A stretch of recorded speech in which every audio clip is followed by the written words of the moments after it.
أعوذ بالله من الشيطان الرجيم بسم الله الرحمن الرحيم الحمد لله والصلاة والسلام على رسول الله وعلى آله وبارك وسلم. Assalamu alaikum, dear students. I welcome you all to another session of online lectures for the subject Afghanistan economy.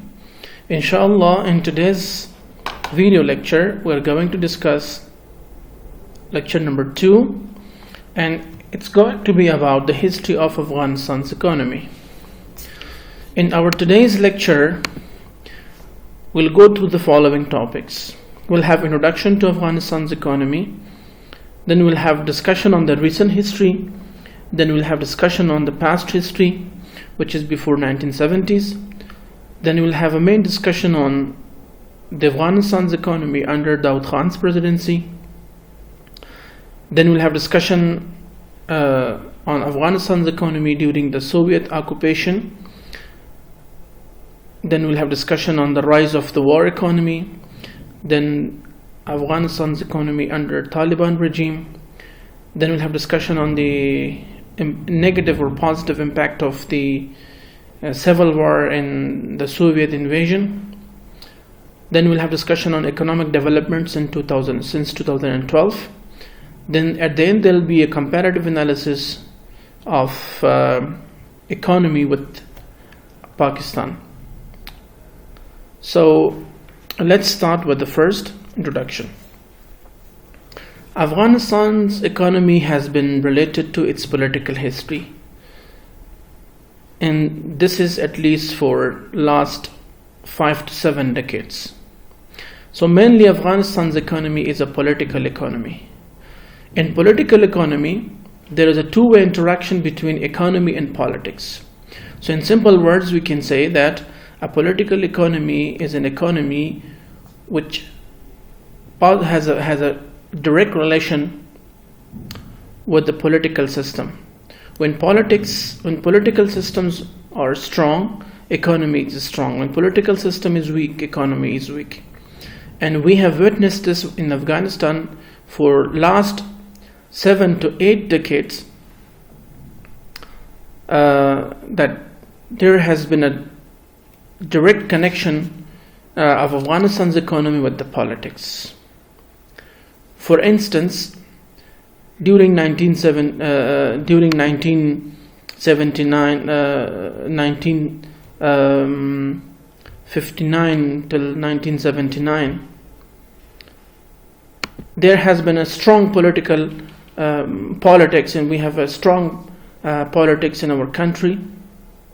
Our political system was strong, so our economy was also stable, it was growing. But after Daud Khan has been thrown down, there has been instability in the political system, so as in our economic development and economic system. So the reason of this is that Afghanistan's political system has been changing over time from one form to another form. For example, for 40 years there has been kingdom, then it changed to republican democracy, then it changed to republican, then it changed it to the communism for some time, then again it changed to Islamic State, then it changed to Islamic Emirat, again now it is republican. So there has been different political systems in our country which had both negative and positive impacts on our economy, and that's why our economy has not been stable since at least 5 years. So when we look at the history, 5 years plan started in 1955 for the first time, and it was the time when Daud Khan became the prime minister, and there was kingdom in Afghanistan. Zahir Shah was ruling over the country. So 5 years plans, they are the key for economic development and economic growth for a country. Which means that before 1955, there has been less, or even there has been no 5 years and 10 years plan. Besides, serious economic plans were made by Daud Khan when he became the president of Afghanistan, after he turned down Zahir Shah's kingdom, and Afghanistan's political system was changed to democracy. And if you look at the history, agriculture has been the leading sector in our economy from the beginning till now. By 1980, the opium became the major crop. In 1980, there were civil wars going on in Afghanistan. So the opium was the cash crop, the major cash crop, with the help of which different groups made their money, and they financed their wars to be carried out. Afghanistan played between superpowers for at least 5 to 6 decades now, and mostly it has been depending on the foreign aids. So this is the short history of Afghanistan's economy for the last 5 decades or 50 years. From 1933 to 1973, Muhammad Zahir Shah was ruling over Afghanistan as a king. In 1953, Daud Khan became the prime minister, and till 1963, for 10 years, he was the prime minister of King Zahir Khan, and he was doing very well. The economy was booming. He started 5 years plans, and he had coalitions with different superpowers, and now the country was politically and economically doing well. In 1973, after 10 years further, he had to turn down the kingdomship and announce a republican. He continued with that for 5 years. In 1978, there was a communist coup, and they brought to Afghanistan a concept of economy called Marxism, which also could be called a communism. So for 1 to 2 years, there has been communist leaders leading Afghanistan. Then Soviet Union had to invade Afghanistan by 1979. And I don't want to go to the history that what happened to Taraki and all those people, because this subject is economy. So our main focus is going to be on economy. We'll have discussion economic history, not the political history. By 1989, with Soviet troops were withdrawn from Afghanistan after exactly 10 years. From 89 to 1993, there has been civil wars, terrible civil wars, and thousands and millions of people were killed, and Mujahideen leaders, they fought against one another. By 1992, Mujahideen captured Kabul, and they announced Islamic State of Afghanistan. 1994, for 2 years later, a new concept came into being, and that was Taliban. Taliban started coming to Afghanistan, and they were firstly supported by Pakistan, and then later on Iran, and then later on Saudi Arabia and UAE. Taliban captured Kabul by 1996, and then they announced Islamic Emirat of Afghanistan. So if you see from 1933 to 1996, there has been 3-4 different economic systems, and that's the main reason of Afghanistan's unstable economy. Before it was kingdom, then it became republican, then again it became communism, again it became Islamic State, and then became Islamic Imara. And during these each change of political system, there has been mostly, for example, from 1973 onwards, there has been thousands and if not thousands and hundreds of people killed, and all of them were Afghans. And as a result of civil war, each political system has been changed, which negatively affected the economy. There were joblessness, and there were inflations, and different ineffective economic events took place. Talibans, they established Islamic Imarat of Afghanistan, and they continued for 5 years. In 2001, they were turned down by international forces and also by local Mujahideen leaders, and new government was established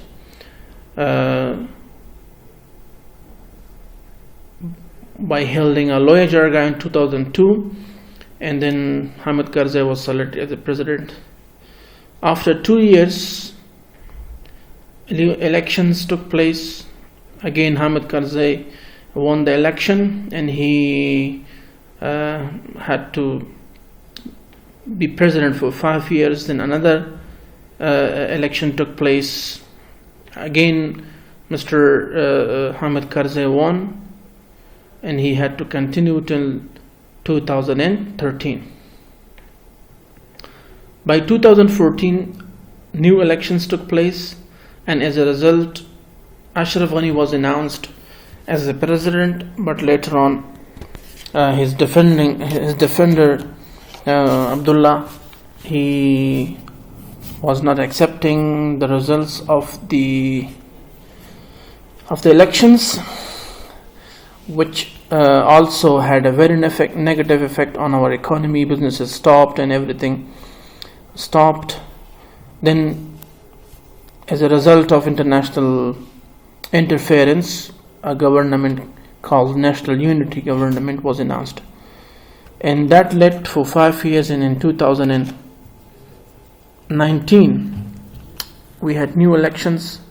Again, Ashraf Ghani was announced the winner, but the clash between Abdullah and Ashraf Ghani continued for 4 to 5 months. As a result, once again, coalited government or united government is established. So it's 2020 now. You see, with each political change, there has been a drastic and a negative, very negative effect on the economy.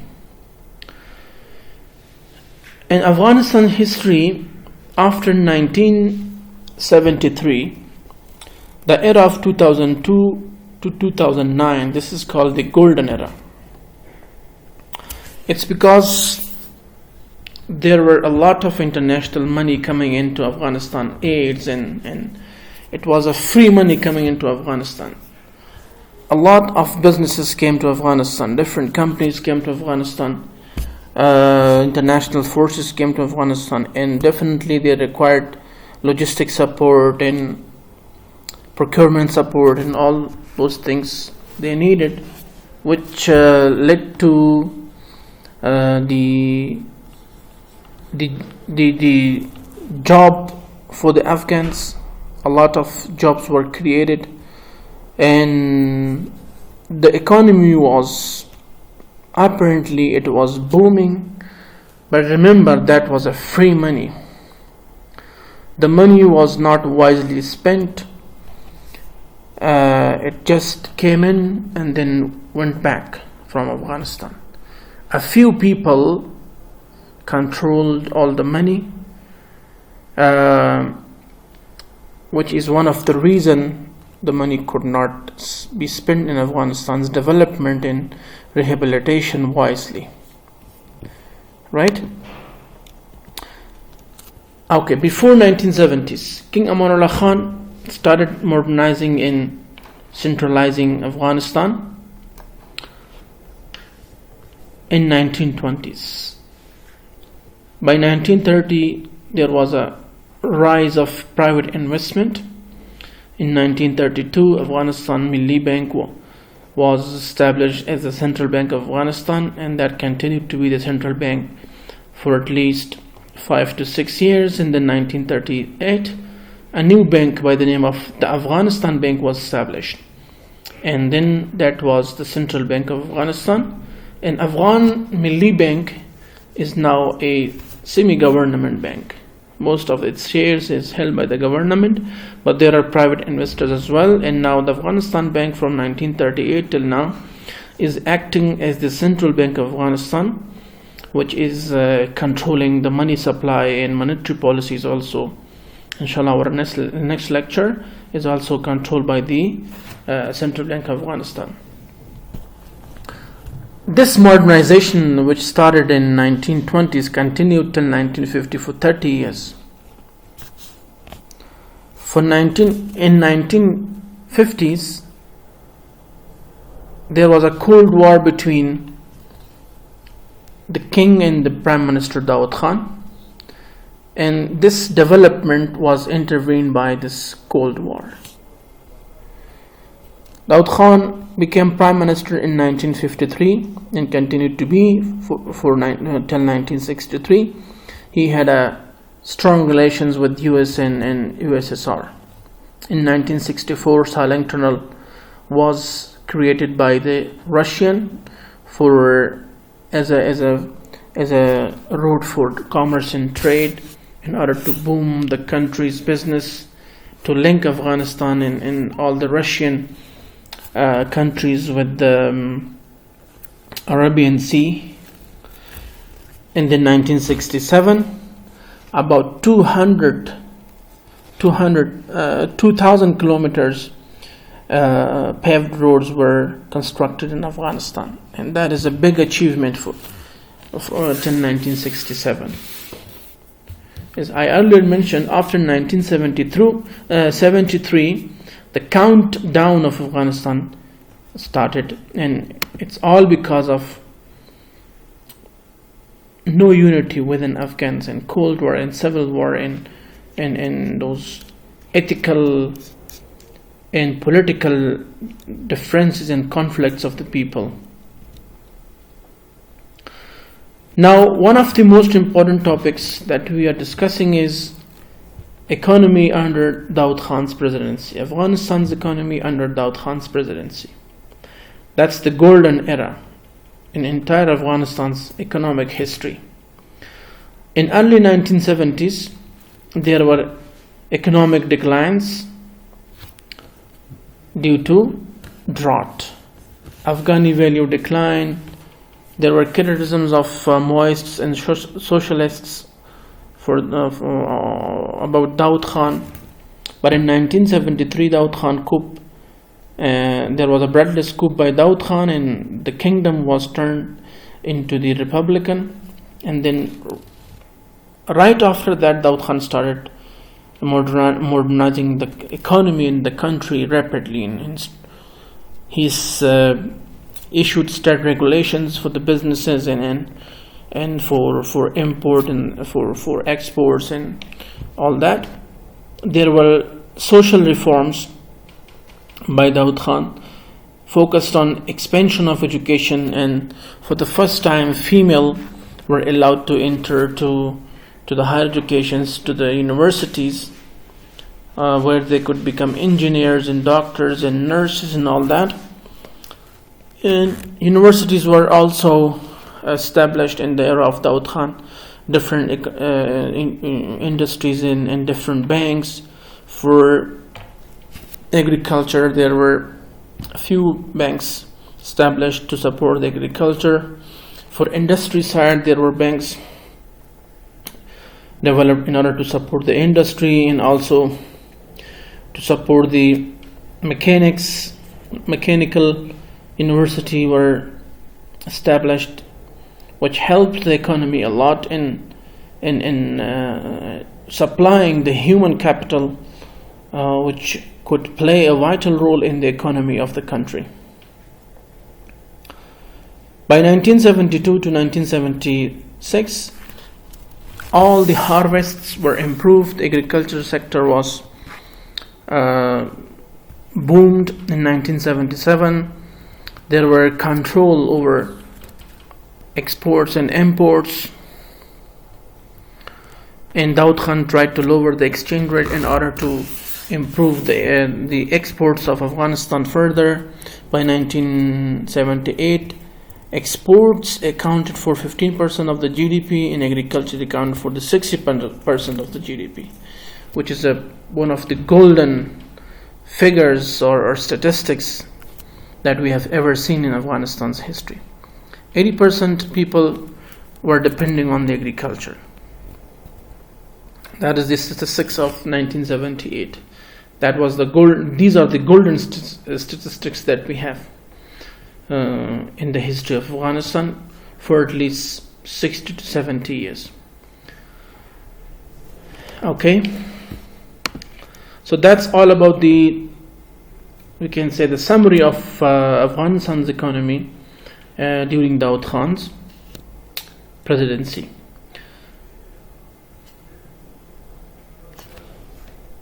After Daud Khan's presidency,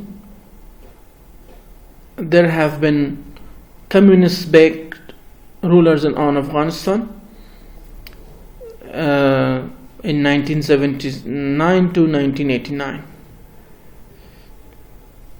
Soviet or Russia, they occupied Afghanistan.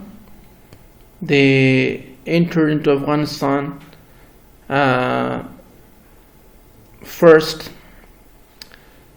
as a business partner, then they had to invade and brought in the army. By this, all the aids from the West were seized. Then Afghanistan only had to rely on Russian aids and Russian help. Gross national product (GNP) of Afghanistan declined due to the war between the Soviet Union or Russian army and the regional armies. And infrastructure improved dramatically because Russians, they focused on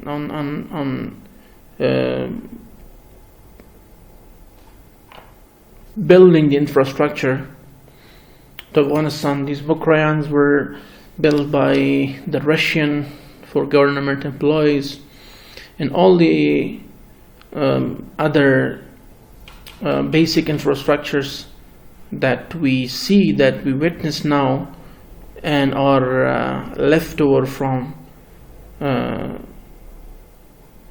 the past. They are basically, most of them were created by developed or constructed by the Russia. During this period, 1979 to 1989, Afghanistan experienced brain drain. Brain drain is an economic term, and it means that all the human capital, when human capital left a country, and then that country experienced brain drain, means all the educated people and professional people, they leave the country, and all the illiterate people and unprofessional people are left in the countries which does not know how to run the country and how to live in the country in order to bring positive changes in the economic development. So that is called brain drain. There were population displacements. Most of the population, they migrated to Iran and Pakistan and some other neighboring countries like Tajikistan. There were reduction in agriculture production. There were food insecurities. There were black markets due to the civil war. From 1981 and 1982, 95% rise in the prices of basic commodities. There was a huge inflation, high inflation in Afghanistan. All the flights to Europe and the West were suspended due to the war going on in the country. And there was 50% decline in the exports and imports, means the business stopped. We only had imports. The central government had the imports from the Russia, and those imports were industrial equipment, transportation, infrastructure, oil, meat and grains. And our exports to USSR or the Russia was gas and agricultural products, and gas accounted for 56% of the exports, which still Afghanistan is doing that. Afghanistan is exporting gas to the Russia, and that was the contract which was made back in 1979 or 1980s. So you see how difficult it was for the people in the country to survive and to run their normal life, facing the problems with the economic development, with the brain drain, with the civil wars, and with the reduction in businesses, and with reduction with the travels and all that. Everything was limited. After 1989, war economy is raised. War economy, we say an economy under the war situation is called war economy, right? Soviet Union, they withdraw Afghanistan, then after followed by the civil conflicts between Mujahideen leaders, which resulted in killing of hundreds and thousands of innocent people along with the infrastructure of the country. There was rapid increase in the money supply. The country was divided into various segments, and each segment of the country they started printing and supplying their own money, which led to the inflation, and also Afghani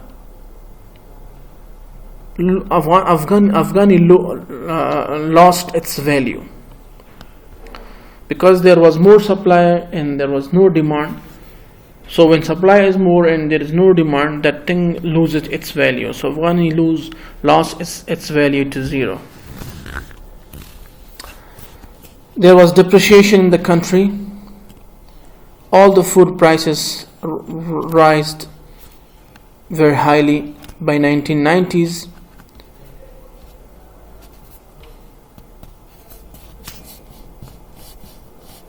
The country became informal and decentralized. Like there was informal means that there was no economic system, there was no political system, there was nothing. It was totally decentralized, and it was like a jungle, right? The person who had power was the king, and he did whatever he wanted to do in order to keep himself in the power. Trafficking and smuggling of the human, of the minerals and timber and all valuables that we had in Afghanistan, it was boosted. All the profits of the country were accumulated for the commanders. Major cities integrated into neighboring countries and neighboring economies. For example, Herat in the west integrated with Iran, Kandahar in the south integrated with the Quetta, Pakistan, and Mazar Sharif integrated with Tajikistan, and Ningrar also integrated with Pakistan. So when you went to Herat, you felt that you are in Iran. Irani Tuman or Riyal, they call it, used to be exchanged with the goods and services. Same is the case with Kandahar, Mazar, and Nangarhar. And this culture existed for 5 years ago. During Ashraf Ghani's presidency after 2004, this culture was demolished, and now none of the Afghans, they are using foreign currencies like Pakistani rupees and Irani tuman and Tajikistani currency in Afghanistan. It's not used except the dollar, which is international currency.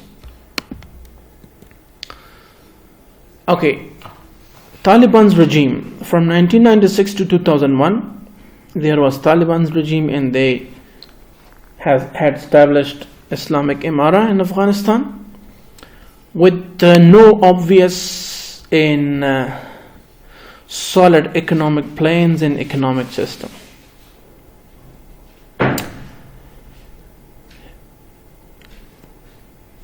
In Taliban's regime, each region was administered autonomously. Autonomously means that each region had to generate its own profit and then use that profit in order for the development of that region.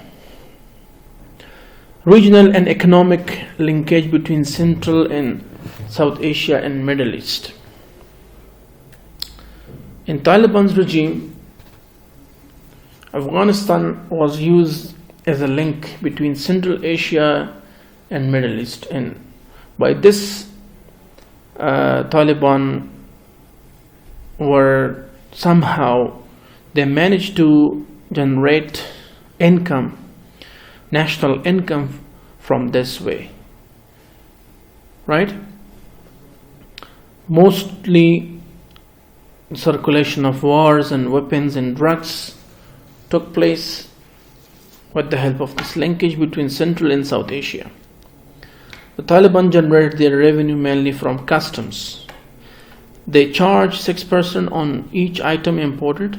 By 1997, $2.1 billion were earned only from by trade.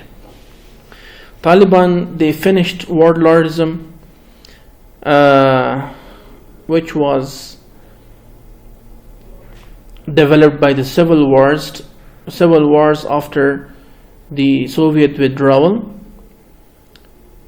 and the opium became the licit commodity, and that was the main funding source for Taliban, and 20% on harvest.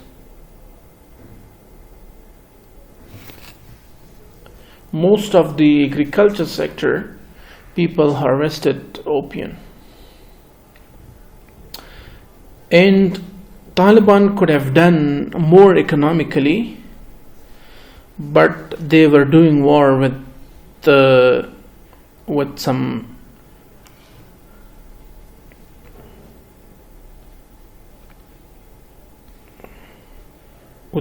commanders, Mujahideen commanders.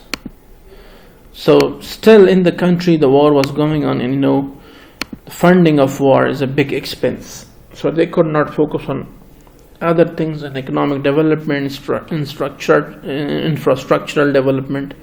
Rather, they had to focus on the war and had to fund the war in order to win it, which could not happen till the end of their regime. But one thing is very famous is the fact that peace and security in the country, that was like 100%. All the territory which were controlled by the Taliban, there was full proof security and peace. That is the biggest thing that Taliban has earned and are famous for in the history of Afghanistan. Okay, what were the economic impacts of the civil war and Soviet invasion? The first negative impact was that they put an end to the economic growth and peaceful progress. Civil wars and the Soviet invasion, they had no effect, no benefit to the country. They had to end the economic growth and the peaceful process. There were massive dislocations of the population and migrations. there were massive physical and mental displacement and disabilities of the country by these civil wars and Soviet invasion. There was massive damage to infrastructure due to the civil war and Soviet invasion. Whatever the Russian made during their period in the country was demolished by the civil war afterwards. There was hyperinflation in the country due to more supply of money, and each segment of the country was printing their own money and supplying to the market. And value of Ghani continued to fall, and the currencies of 5,000 and 10,000 were introduced. And I remember that there was a single food item cost 10,000 to 20,000 Afghanis. And there was no official data on money supply and circulation. So that these are the we can say the gifts of the civil war and Soviet invasion to Afghanistan. Okay, now let's talk about the economic developments in 2002. In 2002, new currency were introduced that we are currently using, and Afghanistan's economy was chosen to be a free market economy. There have been real growths in GDP. Mines extraction started after 2002. We reserved high foreign currencies, and we had better export and import as compared to Taliban regime. Taxation law was introduced in 1389. Afghanistan income tax law was introduced, which became the main source of income to the country. New legislations like commerce law and some all different types of laws were enacted and established, investment law and etc., which helps the country grow and become stable. The chart here you see is a comparison between foreign aid and GDP. Is that what percent of aid contributed to the GDP, right? By year 2000, 16% of aids were contributed to the GDP. By 2002, the aids increased to 30%. By 2003, it increased to 33%.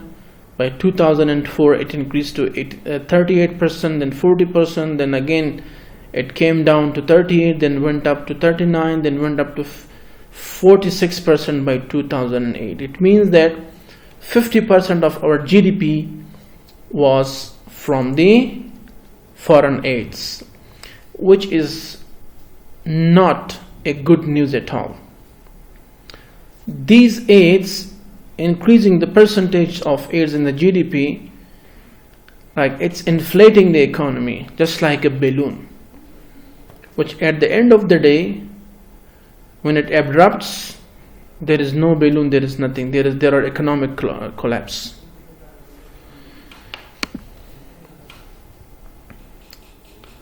Now let's have a comparison of our economy with Pakistan. You can see this, there are two lines in the chart. One is red line, the second one is blue line. Blue line shows Afghanistan's growth in economy, and red line shows Pakistan's growth in the economy from 1970s to 2000. You can see that before 1970s, Afghanistan's economy was far more better than Pakistan's economy. But after 1970s, after the turn down of Daud Khan in 1973, you can see our economy is going down and Pakistan's economy is going up. And by the year 2000, Pakistan is far more forward than we remain backward. Right? So what do you think could be the reason? The reason is the civil war, first of all. Number two, political and ethical conflicts between Afghans. Number three, low economic and foreign policies.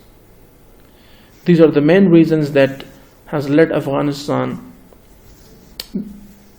became worse day by day, less developed, and also politically unstable. So that's all for today's lecture. I hope you have enjoyed, and at least you now have an idea of what has happened economically in Afghanistan from 1950 to 2020 for 70 years. So this is like the summary of Afghanistan's economic history for 70 years. I hope you guys have enjoyed, and if you have any question, any comment, any suggestion, please get back to me. I'll be more than happy to explain and to help you better understand. Thank you so much once again, and God bless all of you. Wassalamu alaikum wa rahmatullahi wa barakatuh.